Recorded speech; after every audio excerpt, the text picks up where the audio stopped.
premier rendez-vous formation de la saison présenté par l'Université du Québec à Chicoutimi. Mon nom est Sandra Rossignol, je suis la vice-présidente exécutive et directrice générale de la Chambre de commerce et d'industrie Saguenay-Lafiore. Je suis très heureuse d'être avec vous ce matin dans cet événement bien attendu. Alors, l'événement d'aujourd'hui porte sur l'importance de développer des partenariats d'affaires avec les Premières Nations.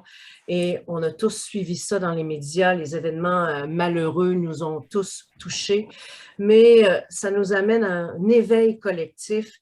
Et je crois que collectivement aussi, ça nous donne le goût de mieux connaître les Premières Nations et de développer des liens avec les Premières Nations. Donc, les événements malheureux nous mènent souvent à une ouverture qui permette de créer des liens. Alors, c'est aussi l'objectif de ce matin. Il est important de mentionner que ce rendez-vous d'une heure, seulement une heure, fera un survol d'une formation qui est offerte par l'Université du Québec à Chicoutimi, une formation qui est plus complète par le Centre de formation continue de l'UQAC. J'aimerais remercier d'entrée de jeu et saluer nos partenaires annuels, Ville-Saguenay, la MRC du Fjord du Saguenay et Rio Tinto. Et je vous ai mentionné que le partenaire présentateur des rendez-vous formation est nul autre que l'UQAC. Et c'est vraiment un bonheur de travailler avec notre université qui est un ancrage majeur pour le développement économique de notre région. Alors, je cède la parole à Guylaine Malaison, directrice des centres de formation continue de l'Université du Québec à Chicoutimi. À toi, Guylaine. Oui, bonjour, merci Sandra. Donc, rapidement, je me présente, Guylaine Malaison, je suis directrice des centres de formation. On ne t'entend pas, Guylaine. Vous ne m'entendez pas? Oui, on l'entend. Vous m'entendez? Oui, très bien. Donc, Sandra, est-ce que tu m'entends? Je poursuis. Donc, Guylaine Malaison, directrice des centres de formation à l'Université du Québec à Chicoutimi. Donc, les centres de formation, c'est un regroupement d'une grande variété d'expertise. En fait, c'est l'École de langue française et de culture québécoise, le Centre d'études universitaires de l'Est de la Côte-Nord, les centres hors campus Alma-Saint-Félicien, le Centre des Premières Nations d'Icanité et la formation continue. Donc, je suis vraiment contente d'être parmi vous aujourd'hui et d'être présente à ce premier rendez-vous formation. Je tiens à souligner l'importance du partenariat que nous avons avec la Chambre de commerce. Vous savez, pour l'UQAC, notre université régionale, c'est important d'être un acteur du milieu et notamment avec la formation continue de travailler en cohérence avec les besoins du milieu économique régional. En fait, aujourd'hui, je porte plus le chapeau du secteur de la formation continue, mais bien sûr du Centre des Premières Nations d'Icanité. La formation continue de l'UQAC, c'est notre mandat, notre mission, c'est d'offrir de la formation et des programmes crédités et non crédités qui sont accessibles, mais surtout qui répondent aux besoins réels de nos partenaires régionaux. Donc, que ce soit pour un besoin sur mesure, pour un ou plusieurs de nos partenaires, pour que ça soit pour un rehaussement des compétences. On en entend parler maintenant beaucoup avec la pénurie de main-d'œuvre, pour un rehaussement des requalifications, enfin une requalification.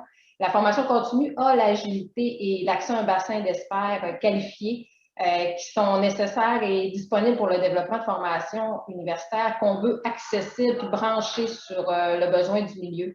J'ai eu d'ailleurs un de nos formateurs tout à l'heure, probablement qu'il y en a d'autres, mais Emmanuel Colomb notamment, avec qui on travaille régulièrement la formation continue. Donc, comme Sandra l'a mentionné aujourd'hui, c'est qu'un survol d'une des formations qui sont offertes. Donc, si parfois par la suite, et je l'espère, vous désirez poursuivre la formation, n'hésitez pas à aller voir notre site internet formationcontinueuqac.ca. Donc, nous avons bien sûr une offre de formation pour l'automne, une qui s'en vient pour l'hiver, mais comme acteur important du milieu, tout besoin qui nous est exprimé, nous allons nous assurer d'y répondre et de bâtir avec vous la formation qui répond à votre besoin. Merci. Bonne conférence. Merci, Sandra. Merci beaucoup, Guylaine. C'est vrai qu'on a une belle qualité de formation à l'UQAC au service de formation continue. Donc, prenez le temps d'aller voir le site Internet, ça vaut vraiment la peine. J'aimerais vous présenter maintenant notre conférencière de ce matin. Mélanie Paul, elle s'implique dans le domaine des affaires depuis plus de 20 ans. Elle est titulaire d'un baccalauréat en service social de l'Université Laval. Elle fait officiellement le saut en entrepreneuriat en 2002, en se joignant à l'entreprise familiale où elle évolue à différents postes. Elle a ensuite suivi plusieurs cours en gestion et en management à l'UQAC. Et en 2013, elle s'est inscrite à l'école d'entrepreneurship de Beauce. Et en 2015, elle sera la première entrepreneur autochtone graduée de l'EBB, ce qu'on appelle l'EBB, École Entrepreneurship de Beauce. Dernièrement, elle a remporté un prix dans le cadre du Power Pitch. C'est nord-américain, c'est un prix nord-américain. Ça s'adresse aux entreprises autochtones. 1600 entreprises qui avaient déposé leur candidature. C'est la première au Québec, donc elle a remporté le premier prix au Québec et la 8e en Amérique du Nord. Bravo, bravo Mélanie, tu représentes le Québec d'une façon extraordinaire. Et dans la région, Mélanie, elle fait partie des ambassadeurs de leadership au féminin. Donc, plus personnellement, je vous présente ce matin une femme extraordinaire, inspirante et sincèrement accessible qui nous donne vraiment le goût de créer des liens d'amitié avec elle. Alors, accueillons Mélanie Paul, présidente d'Inukshuk Énergie, Synergie et coprésidente directrice générale d'Aqua-Nature, cofondatrice du cercle Mocassin et Talons Hauts. On n'a pas fini d'entendre parler de Mélanie Paul. À toi, Mélanie. Ben, merci Sandra, mon Dieu, c'est une belle présentation, ça me fait chaud au cœur. Coucou tout le monde, merci beaucoup d'être là ce matin. Il y a plein de visages que je vois, que je connais aussi, merci d'être là. J'ai un partage, je peux faire le partage d'écran, j'ai une petite présentation. Donc, la présentation, comme Guylaine et Sandra l'ont dit, c'est un survol un peu de ce que... de différents volets entrepreneurial, partenariat autochtone, mais je veux dire, je touche un peu à la politique, un peu au social, puis un peu à l'économique, parce qu'au niveau des Premières Nations, je pense que les 3 volets sont super importants et sont souvent interreliés. Donc, si vous avez des questions, gênez-vous pas dans le chat, ça va me faire plaisir de répondre. Puis, je dis souvent aux gens, il n'y a pas de sujet tabou, parce que si on garde ça tabou, on n'avance pas ensemble, là. Donc, moi, je réponds à toutes les questions. Puis, il n'y a pas de gêne, on est en famille ce matin. Donc, de mettre la présentation. Ah, ça marche. Donc, Mamou, c'est ensemble, c'est un mot Innu qui veut dire ensemble, un pas à la fois. Donc, je dis souvent, ma mission de vie m'a porté à justement créer mes propres partenariats d'affaires dans mes entreprises, mais aussi co-créer des partenariats d'affaires avec les gens de la région puis qui nous entourent. Donc, souvent, j'ai été appelée, que ce soit à travers des organisations, des collaborations, à créer des ponts entre les Premières Nations et les gens d'affaires ou les organisations de la région du Québec. Puis, ça me fait plaisir de le faire parce que je pense qu'il y a une compréhension à démystifier de part et d'autre à différents niveaux. Donc, ça me fait plaisir d'être là pour un peu jouer ce rôle-là ce matin aussi. Donc, pour moi, être autochtone, on parlait du cercle Mocassin et Talons Hauts tantôt, ça a longtemps été un peu une dualité où le retour à mon identité a été... la fierté de retrouver mon identité autochtone a été longue pour différentes raisons, mais aujourd'hui, je suis fière d'être autochtone. Puis pour moi, mon identité autochtone, ce n'est pas une contrainte, mais c'est vraiment une unicité puis une force qui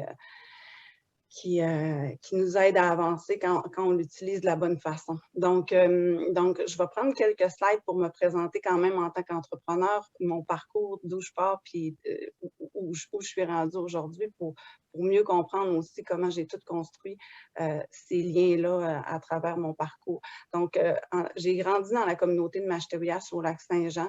J'ai été à l'école primaire là. J'ai un papa qui est entrepreneur depuis plus de 35 ans. Donc, moi, je dis souvent, je me levais le matin Puis je me levais dans le bureau de la construction de mon père. Là. Son premier bureau était dans le sous-sol chez nous. Donc, moi, j'ai côtoyé l'entrepreneuriat depuis que je suis toute petite, mais je sens vraiment savoir c'était quoi l'entrepreneuriat. Donc, pour moi, c'est ça. J'ai des parents de cœur, j'ai des parents qui se sont toujours impliqués dans la communauté chez nous. Mon père, c'est important pour lui de faire une différence puis d'apporter des changements. Donc, Mashteuiash, probablement que la plupart de vous connaissez la communauté. C'est une communauté d'environ 15 km². Il y a à peu près 6 000 membres attachés à la communauté, 2 000 résidents. Donc, ça veut dire qu'il y a environ 4 000 membres qui restent à l'extérieur du territoire de Mashteuiash en tant que tel. Donc, c'est sûr que je mets toujours la table avec la réalité difficile des communautés qui existent encore aujourd'hui, qui étaient là quand j'étais jeune aussi, puis que j'ai côtoyé de près. C'est quelque chose qui a marqué mon parcours, mon enfance. Donc, ça a influencé mon parcours de vie, puis mon choix de carrière aussi. Tantôt, Sandra parlait que j'avais étudié en service social. Donc, moi, c'est sûr que en étant dans un quartier à travers lequel je voyais des amis vivre de la pauvreté, de la toxicomanie. Mon père était directeur de caisse à l'époque. Les gens venaient cogner à la porte chez nous pour demander de l'aide, vendre des pièges, vendre des choses. Puis, tu sais, je voyais mon père acheter des choses qu'il n'avait pas besoin, mais en réalité, il faisait ça pour aider les gens. Fait que, tu sais, moi, je voyais ça, puis je me disais, un jour, je vais faire quelque chose pour faire une différence puis aider à ce niveau-là. Donc, pour moi, dans ma tête, le seul moyen, c'était d'aller en service social.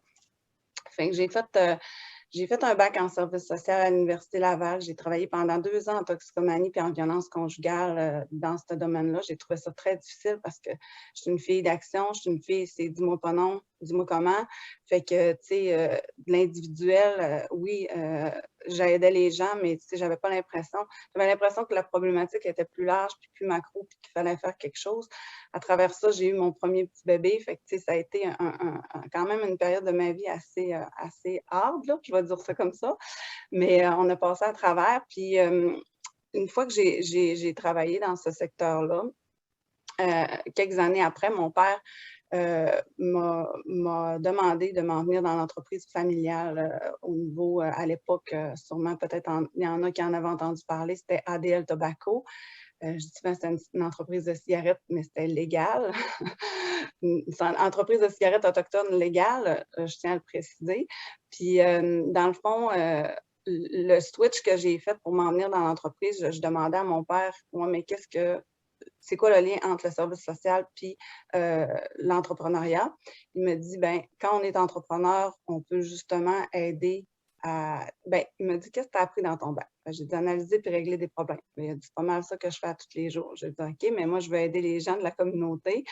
Je veux faire une différence au niveau social, tout ça. Mais il dit, en étant entrepreneur, il dit, on crée des emplois, on aide les gens à sortir de la pauvreté, on les accompagne, on les aide à réaliser leurs rêves. Ils retrouvent une fierté. Quelqu'un qui travaille, ben, pendant ce temps-là, il ne pense pas à d'autres choses, il ne fait pas de violence. Bref, c'est prouvé qu'au niveau économique, ça aide aussi le côté social. Fait que là, j'ai dit, ben vu comme ça, c'est correct, je vais venir vous trouver. Fait que mon école, ça a été le tableau que vous voyez ici parce que mon papa il a toujours été impliqué dans plein d'entreprises différentes en parallèle. Donc, on a toujours eu 4-5 entreprises en parallèle, qui ont évolué selon les opportunités d'affaires, selon les partenariats qu'on a développés. Donc, le modèle d'affaires du groupe ADL, qui est le groupe à mon père, Alain, Donald, Luc, 3 frères, a toujours été basé justement sur le développement de partenariats d'affaires. Donc, l'objectif était toujours d'aller chercher des forces complémentaires, d'aller chercher des expertises pour nous autres aussi apprendre dans tout ça. Fait que j'ai vraiment grandi. On a une entreprise, on a eu un camping, on a Granologie qui existe encore aujourd'hui, l'AMCO. On a une entreprise dans le domaine des technologies, extraction, que je vais vous parler tantôt, que j'ai repris aujourd'hui. Donc, moi, j'ai fait du pouce sur les entreprises à mon papa. Fait que je vous dirais, ben, c'est ça un peu comme Sandra a dit, je me suis impliquée vraiment à plusieurs niveaux. Je vais passer rapidement là-dessus, là, mais entre autres, la création d'un guide qu'on a fait en collaboration avec la Société de développement économique des Premières Nations. Puis à l'époque, c'était suite au sommet économique que M. Couillard avait nommé. D'ailleurs, j'ai vu Carl tantôt. Carl Côté avait participé avec moi au développement de ce guide-là. Donc, aujourd'hui, moi, personnellement, j'ai 2 entreprises. Une qui découle des biotechnologies, Aquanature, qui est vraiment une entreprise dans le domaine des extractions, purification de produits de santé naturelle à partir des plantes médicinales, petits fruits et produits agricoles. Puis, Inukshuk Synergie, qui est une entreprise plus de solutions clés en main pour la conversion de systèmes au mazout vers la granule. Les 2 entreprises sont créées sur une base de développement de partenariat, de co-création de produits, puis justement de pouvoir créer des liens avec les Inuits aussi pour l'énergie pour le Nord. Donc, sans trop aller plus loin dans ces entreprises-là, je veux juste vous montrer quand même toute la synergie. Puis les modèles d'affaires que j'ai créés, je les ai créés en partenariat avec d'autres entreprises, soit régionales, soit de Québec. Mais ce que je veux faire ressortir là-dedans, c'est aussi toute la synergie ou l'approche holistique des modèles d'affaires qu'on a développés, que j'ai développés, mais qui sont basés aussi sur les valeurs autochtones, qui sont basés sur comment l'approche, comment les Premières Nations développent des affaires, puis comment on voit les choses aussi. Pour nous, les choses sont toutes interreliées, que ce soit au niveau du développement durable, que ce soit au niveau de l'humain, que ce soit, tu sais, pour nous, du développement durable, ça fait partie de nous, ça fait partie de notre approche depuis des millénaires. C'est pas quelque chose qu'on se pose comme question. Puis l'impact social ou l'impact communautaire est super important pour nous. Donc, dans Inukshuk, on a un impact à plusieurs niveaux pour la conversion des systèmes dans le Nord. On veut aussi aider à faire grandir, oui, l'énergie renouvelable, oui, amener une énergie renouvelable, mais aussi faire grandir ou servir de levier pour développer d'autres entreprises avec les Inuits, entre autres au niveau de la bioalimentation.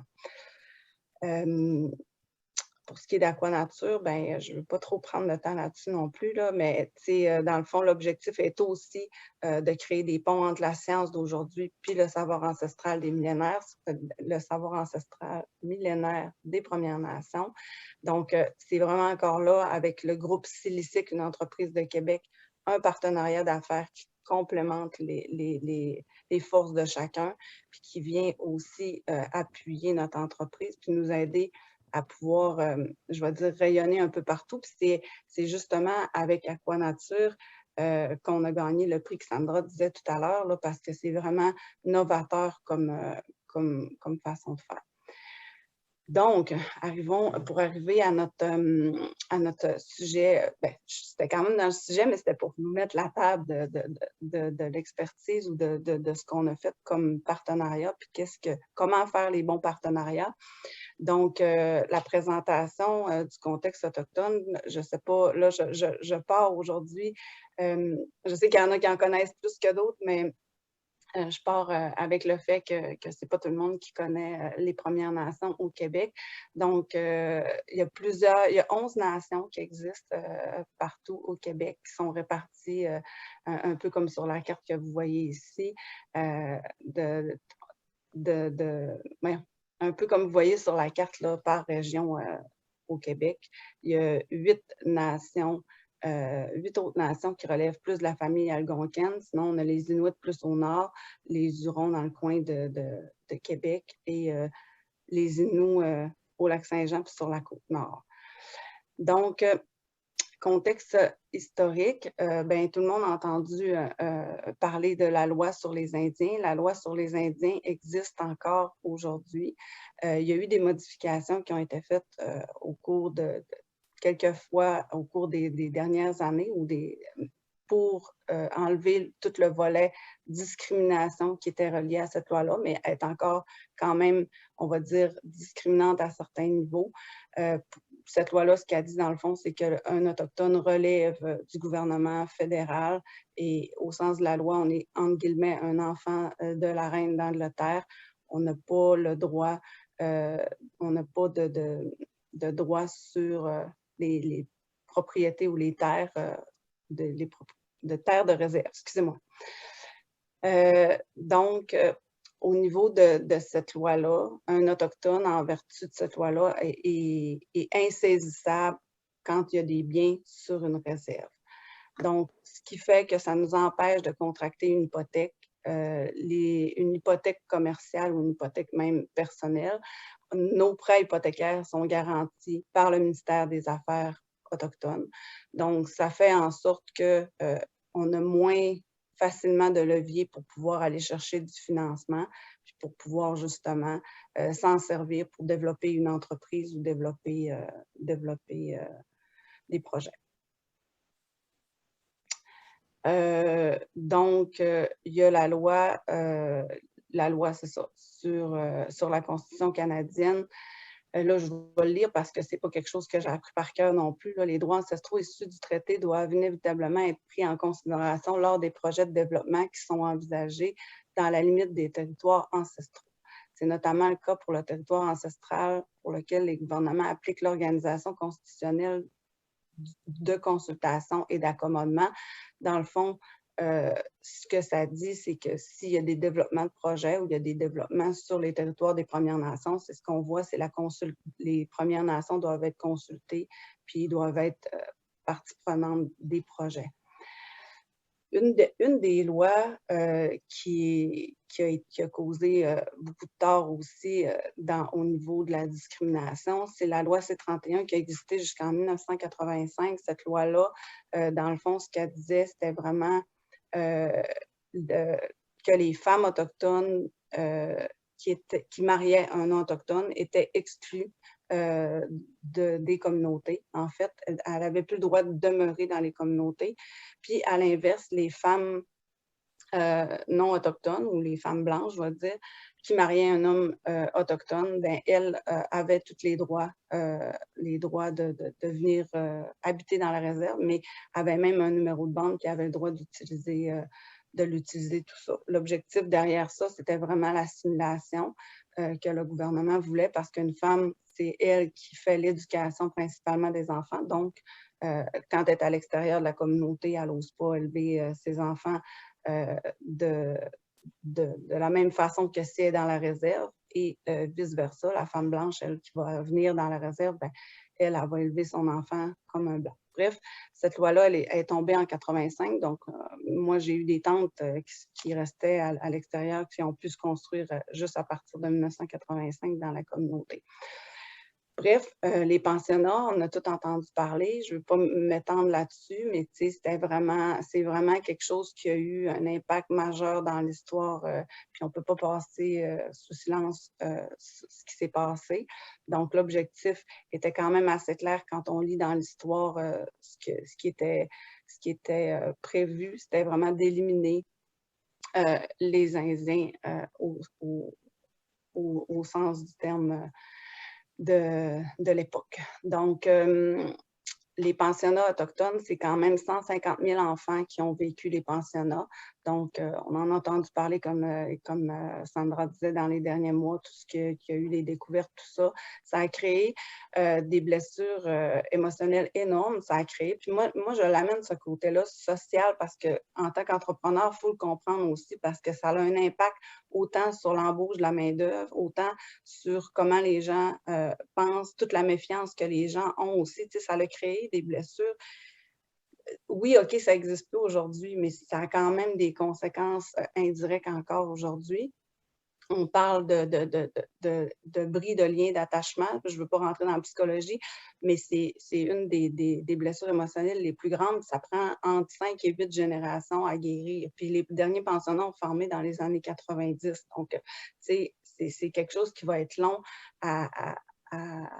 je vais dire, à rattraper, là. Puis il y a encore des effets de ça aujourd'hui pour une partie de la population autochtone. On parle de beaucoup de familles monoparentales, c'est beaucoup de femmes qui sont dans des situations de pauvreté, les taux de mortalité, tout ça. Bref, on a encore du travail à faire par rapport à ça. Au niveau de la surpopulation, je lisais justement un enjeu qu'il y a dans les Premières Nations à ce niveau-là. Il se construit à peu près 250 à 300 maisons par année au Québec. Puis d'ici 5 ans, c'est 10 000 maisons qu'on va avoir besoin pour répondre vraiment à la population croissante. Donc, il y a vraiment un écart qui se crée à ce niveau-là. Au niveau du contexte politique, de la façon que ça fonctionne dans les communautés, parce que, dans le fond, le budget alloué aux communautés vient du gouvernement fédéral principalement.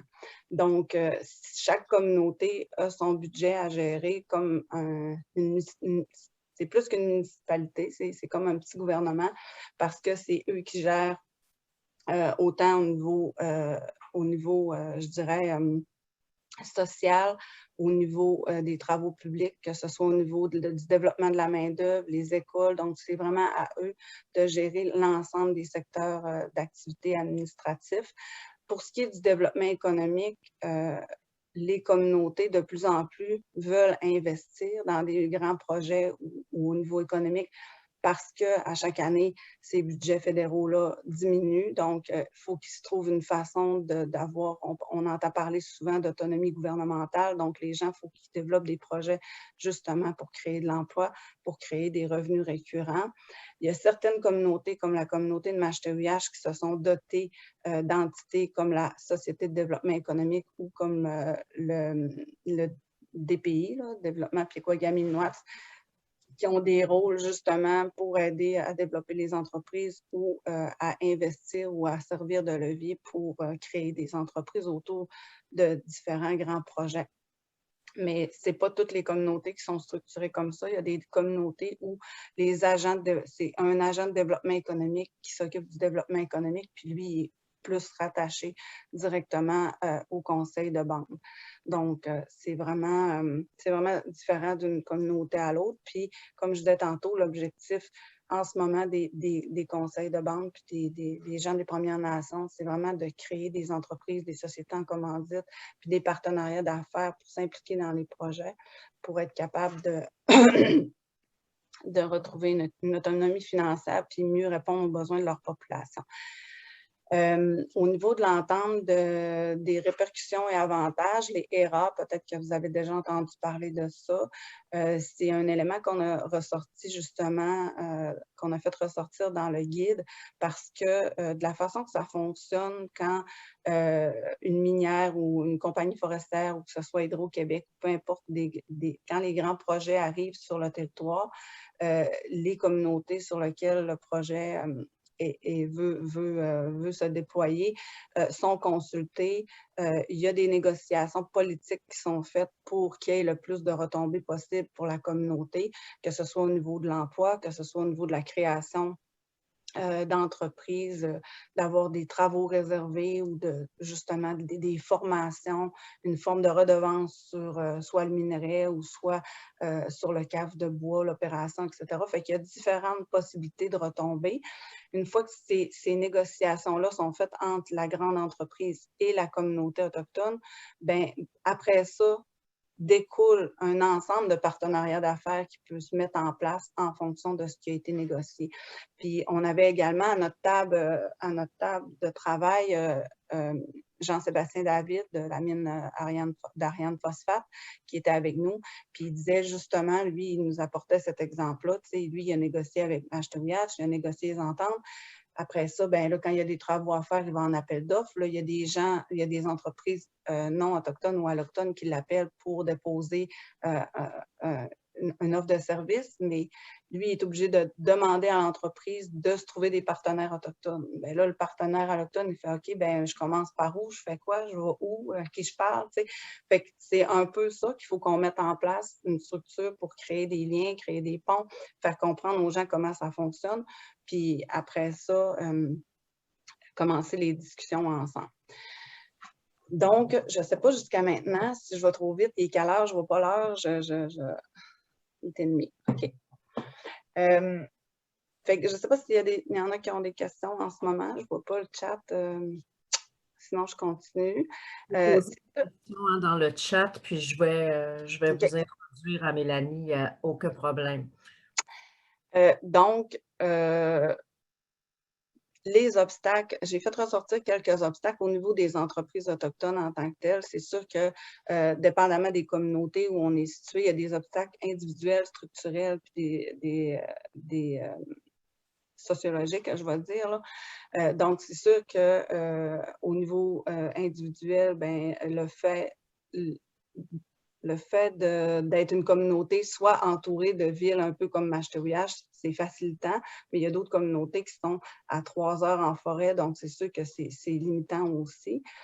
C'est plus limitant, je vais dire, pour se développer. L'absence de réseau de transport public, tout ça, la difficulté d'avoir accès à soit de la formation ou d'avoir aussi un manque d'expertise ou un manque d'expérience, justement, en financement, en gouvernance, tout le côté aussi du financement qui revient toujours.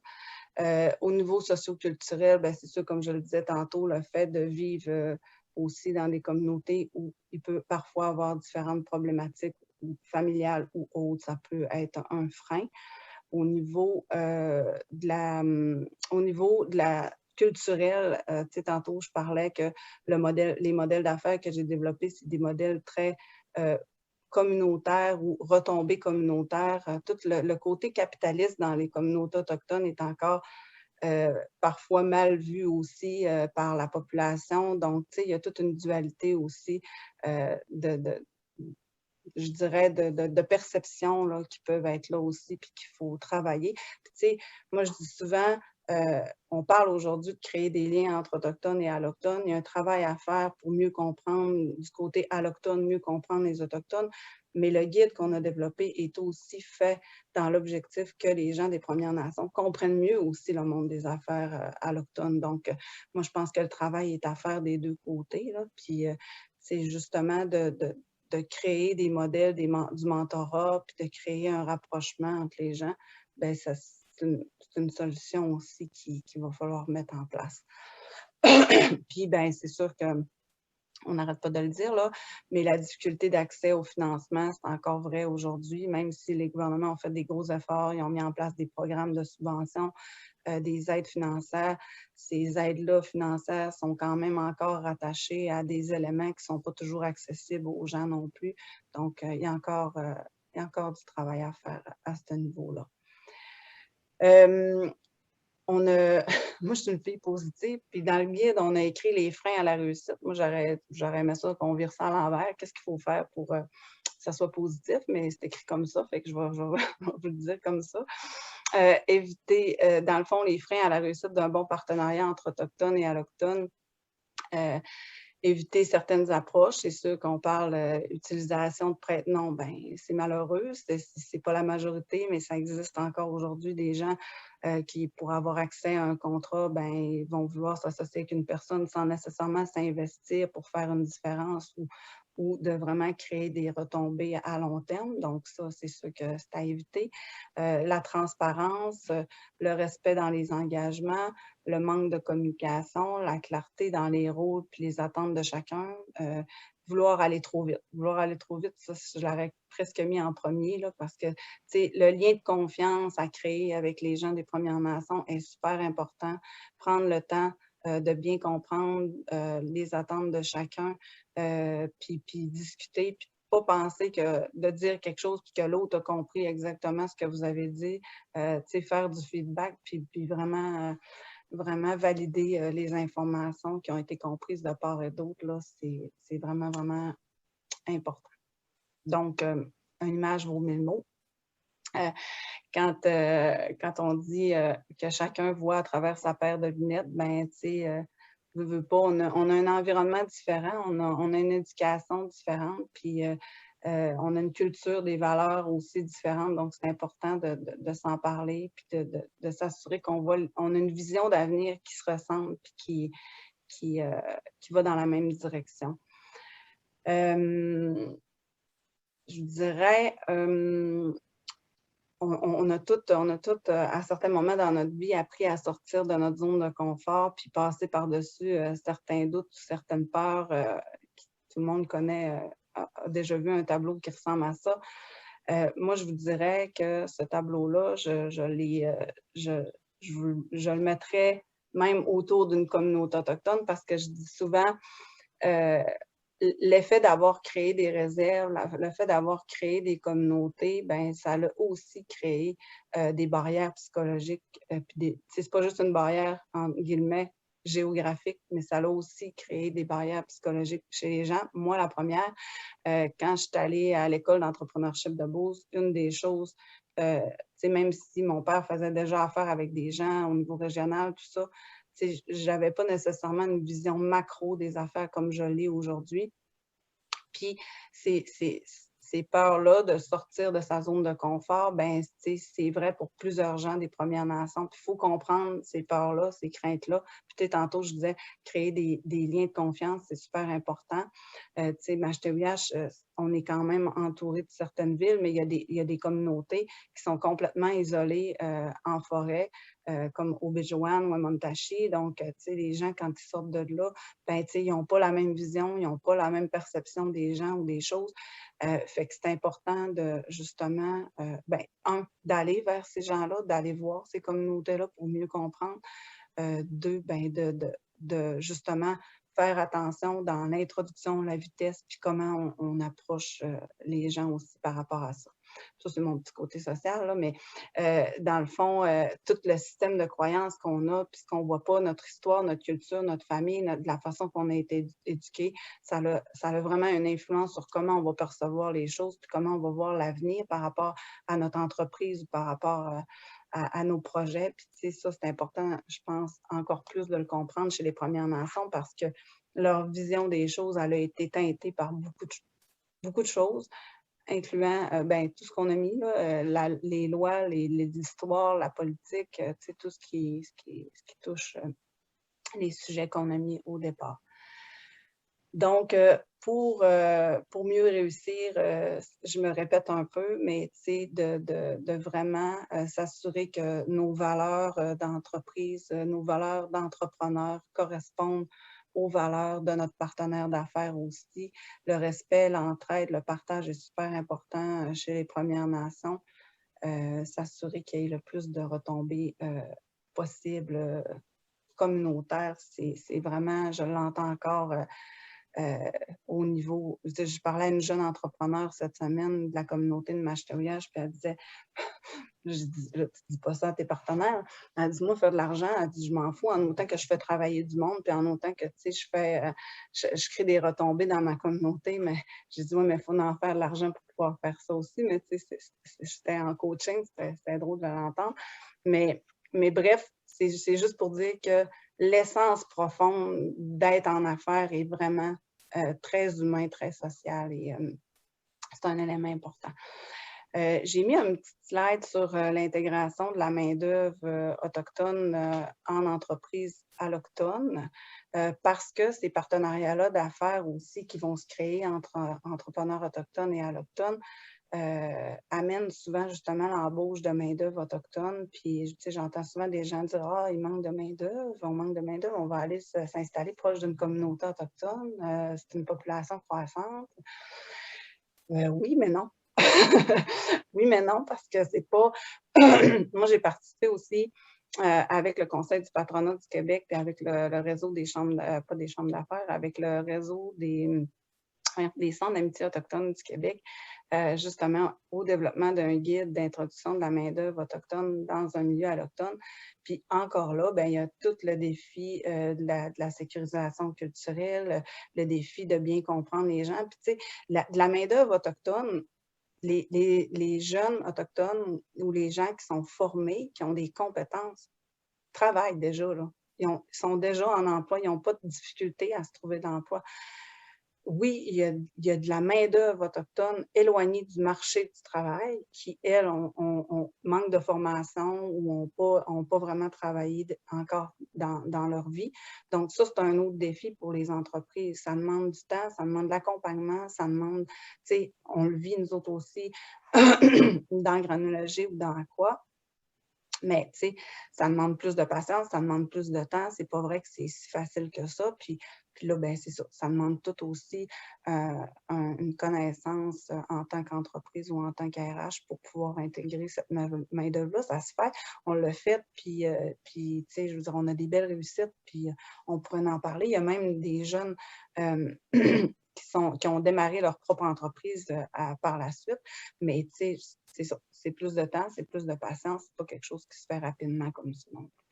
Fait que, bref, ça fait un petit peu le tour, un petit tour, un petit grand tour. Moi, on m'avait dit jusqu'à 45 à peu près. Fait que je me suis arrangée pour arriver à 42. On peut laisser un petit temps pour les questions s'il y en a qui en ont. Je vous inviterai à visiter et à mettre dans vos favoris le site qu'Emmanuel Colomb nous a partagé dans le chat. C'est vraiment pour une bonne compréhension des ententes et de ses répercussions sur les communautés autochtones. Donc, ça nous permet de mieux comprendre.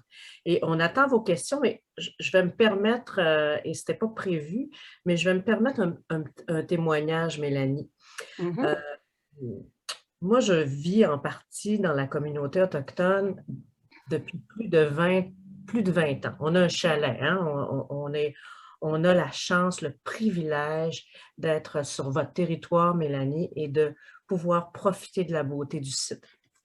Et il y a vraiment une crainte de la population autochtone de venir s'installer ou d'investir dans la communauté. Et on nous dit souvent, vous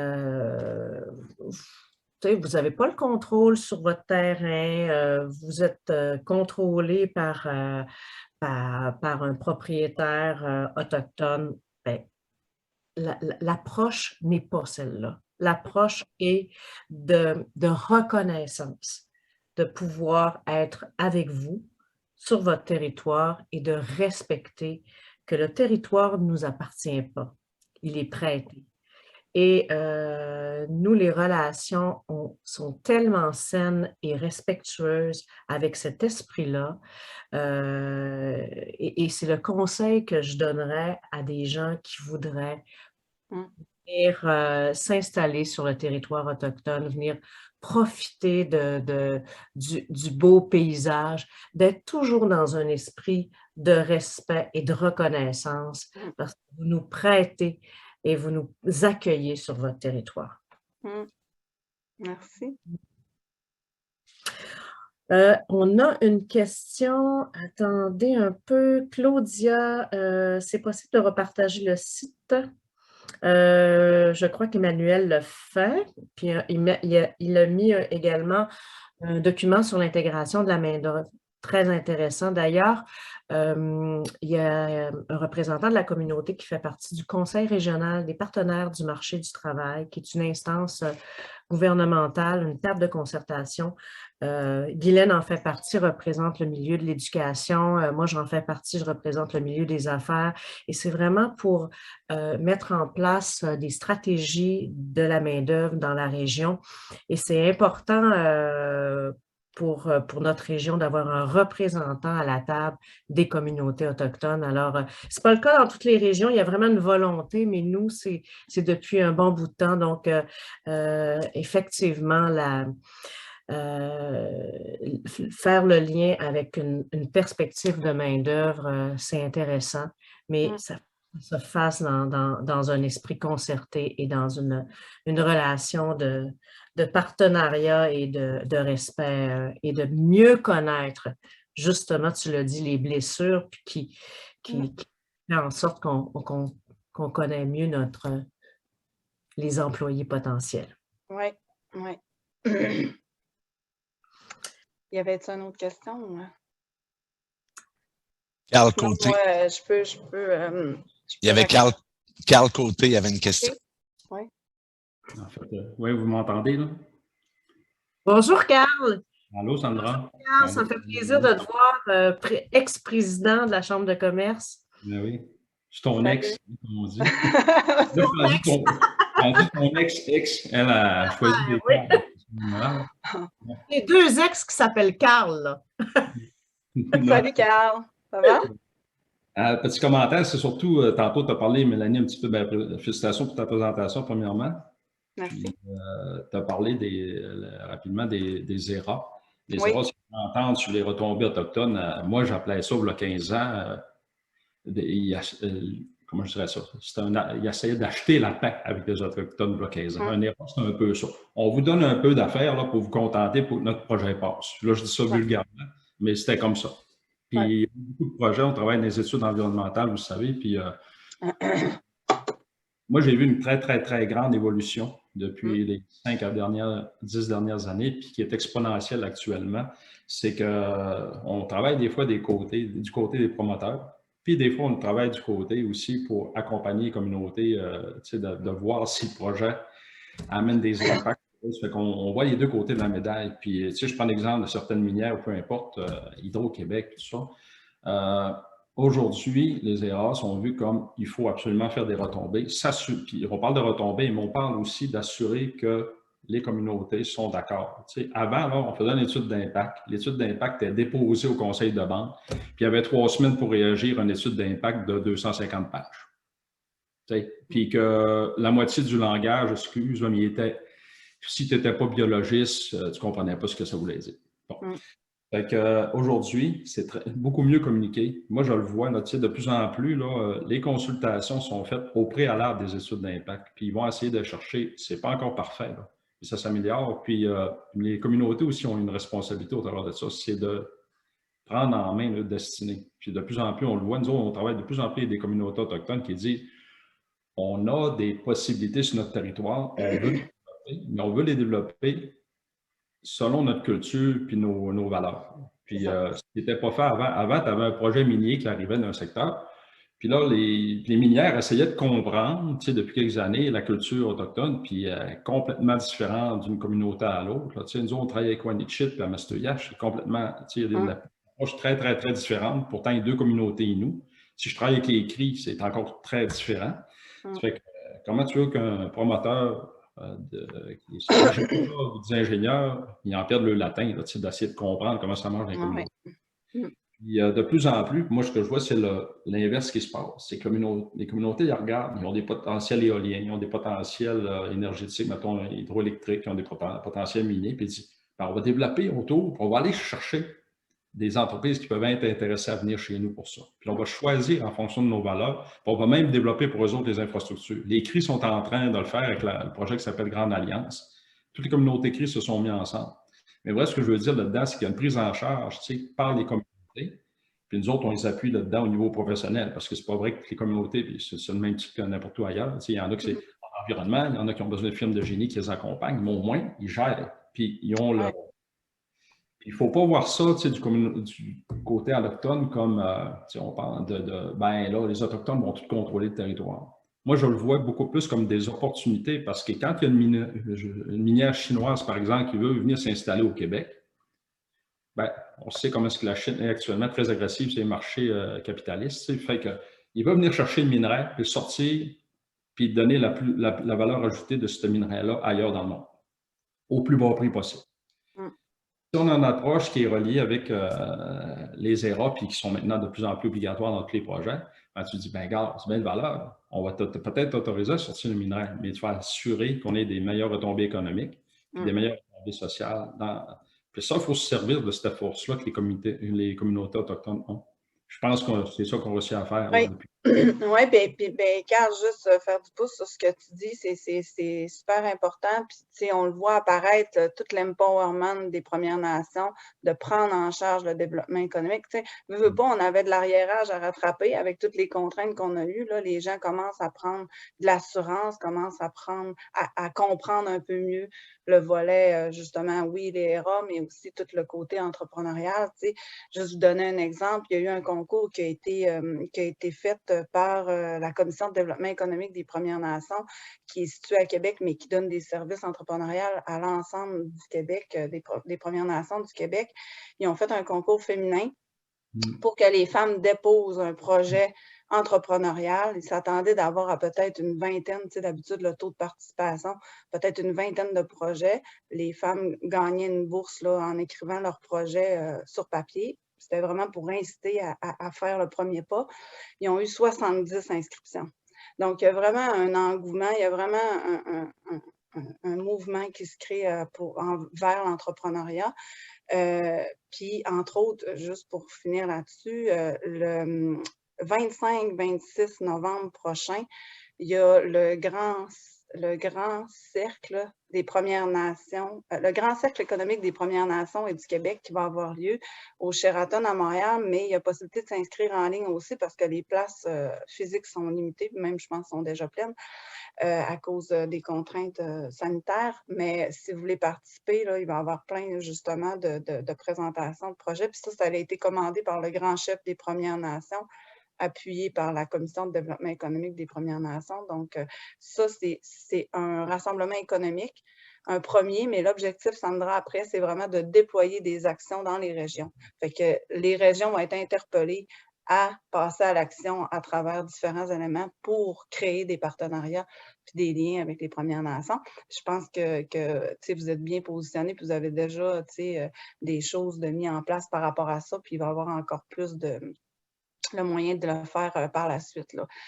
Ça va être pour mettre la table puis aller plus loin. Puis, moi, j'étais contente d'être là ce matin, puis je suis contente de... c'était vraiment un survol de plein de petites affaires parce que, j'ai un atelier de 3 heures là-dessus, puis justement, avec le Lucas, on a monté une belle formation ensemble aussi qui va être donnée le 2 février. Hein? C'est ça qu'on a déterminé, Josée. Fait que si des gens... Josée vient de mettre le lien pour s'inscrire. En collaboration avec Emmanuel, justement. Là, donc, s'il y en a qui s'intéressent d'avoir plus d'informations en détail, c'est ça.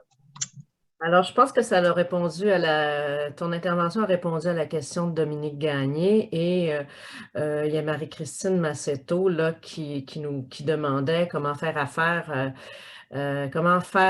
de petites entreprises autochtones à PME autochtones ou de petites entreprises autochtones à petites entreprises autochtones.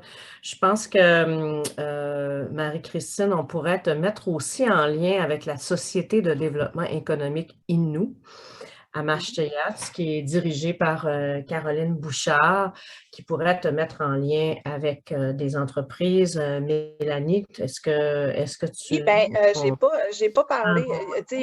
Il y a la SDEI qui pourrait faire ça aussi. Puis, moi, je vous invite à rester à l'affût parce que je n'ai pas parlé de mon cercle mocassin et talons hauts dans mes entreprises, mais je viens de faire un partenariat avec Mme Danielle Henkel pour justement créer Mocassin Talons Hauts. L'objectif, c'est de créer des capsules, une web-série, justement, pour faire connaître l'entrepreneuriat autochtone en jumelant des femmes autochtones et allochtones ensemble pour co-créer des produits puis développer du mentorat éventuellement.